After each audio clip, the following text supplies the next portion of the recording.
the Superpad has brought budget prices back to the world of tablet computing. We don't all have $500 plus ready to drop on the next hot gadget. Thankfully, the Superpad comes in at less than half that. But will it perform the way you really need it to? Key specs for the Superpad: costs under $200, was first introduced late 2010, comes with Android 2.110.5 x 0.5 x 6.5 inches in size, weighs 1.59 pounds/0.72 kilograms, 10.2-inch screen, 1024 x 600 resolution, 4 GB inbuilt memory, can be expanded up to 32 GB. Flit-out ARM11 1 GHz processor, Wi-Fi connectivity, 1.3 MP camera, 3-hour battery life. What's great about the Superpad? Price. There's no denying that the Superpad tablet is cheap. Going on price alone, this would win the tablet wars. Of course, we do know that cheap usually means a lack of power and features, so you shouldn't expect anything as powerful as an iPad here. That said, it's good that such a budget option exists at all for those who want to buy a tablet but can't afford the high-end options. This is the perfect, simple solution.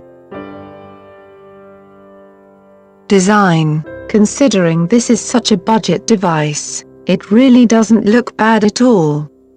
It also comes with a decent-sized screen and resolution.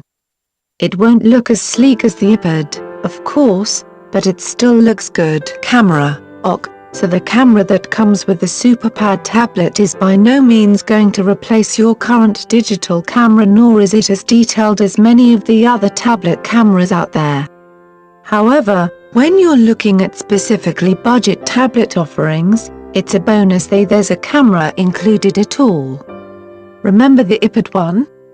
It didn't even include a camera off the bat and cost $500 plus. Android. If you already own an Android smartphone, then you'll find this tablet intuitive to use. It's also very useful that there even is such a low-cost Android tablet available. You won't find the same with Apple's iOS. You can access the famous Android Market App Store, which is growing all the time. However, you should bear in mind that the reduced processing power of this budget tablets means that not all apps are going to work as they should.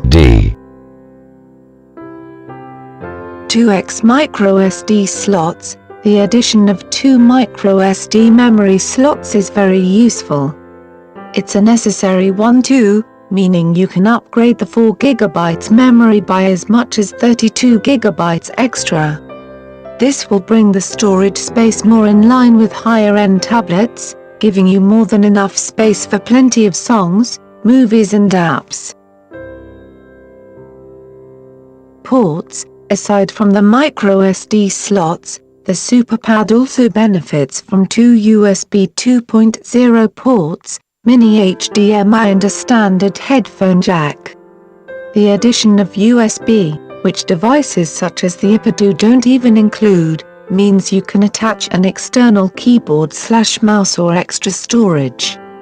It also has an Ethernet port for wired internet connections. Wi-Fi is also included. What's not so great about the Superpad? Battery life. The main point of tablet computers is that they're portable, and this means you'll want a battery that lasts you long enough. Unfortunately, the Superpad only comes with a 3-hour battery life. This is fine if you can charge it up in the car, or only need it on short train journeys, etc., but it isn't going to last you very long on the go. Wireless. Many users have reported issues with the wireless connection dropping off regularly. This isn't great if you mainly want to use the tablet to stay connected to the internet, and for emails. No multi-touch screen. This budget tablet doesn't come with a multi-touch screen. What this means is that it doesn't allow for controls based on touching the screen in 2 places at once, and that the controls are more basic. But it'll still get the job done, and is what you would expect for a storage space, this tablet only comes with 4 GB storage space. You'd expect less storage from a budget tablet, but you should also know that the Android operating system takes up about 2 GB of space. This leaves you a measly 2 GB left over. This is nothing in today's terms. At least you can expand this storage with a microSD slot. Operating system. This tablet comes with an older version of Android 2.1, which means that you won't be able to use all available apps or make use of all features that Android now has, and these older Android operating systems were not directly made for tablets, making for a less user-friendly interface. Reliability. Because of its lower specs, some users have reported crashes or issues using certain apps and functions. Remember, you get what you pay for. Superpad conclusion.